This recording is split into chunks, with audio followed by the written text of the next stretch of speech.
Only the mountains were higher than the chalk. They stood sharp and purple and grey, streaming long trails of snow from their tops when in summer.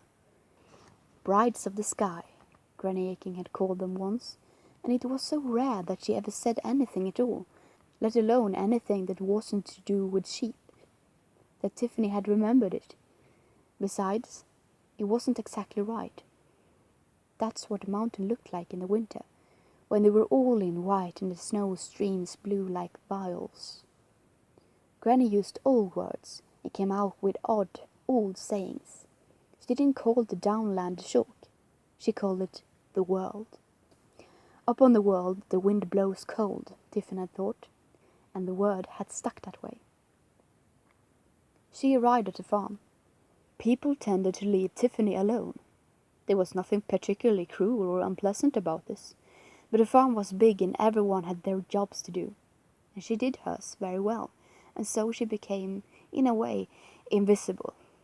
She was the dairymaid, and good at it. She made better butter than her mother did, and people commented about how good she was with cheese. It was a talent.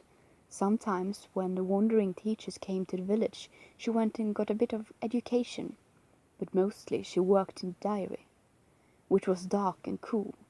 She enjoyed it. It meant she was doing something for the farm. It was actually called the home farm. Her father rented it from the baron, who owned the land, but there had been Achings farming it for hundreds of years, and so her father said, quietly, after he had a beer in the evenings, as far as the land knew, it was owned by the Achings. Tiffany's mother used to tell him not to speak like that, although the baron was always very respectful to Mr. Aching since Granny had died 2 years ago, called him the finest shepherd in these hills, and was generally held by the people in the village to be not too bad these days. It paid to be respectful, said Tiffany's mother, and the poor man had sorrows of his own. So sometimes her father insisted that there had been Achings, or Akins, or Archins, or Ekins, or Akens.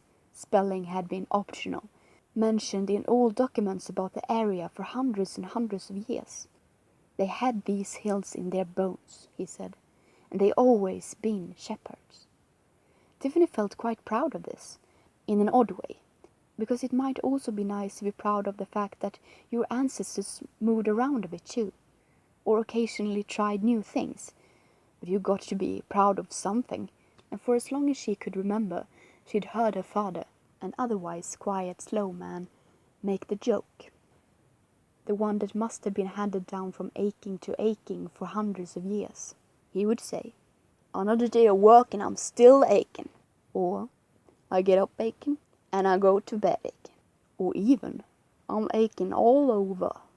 They weren't particularly funny after about the third time, but she'd miss it if he didn't say it at least one of them every week. They didn't have to be funny. They were father jokes. Anyway, however they were spelled, all her ancestors had been aching to stay, not aching to leave.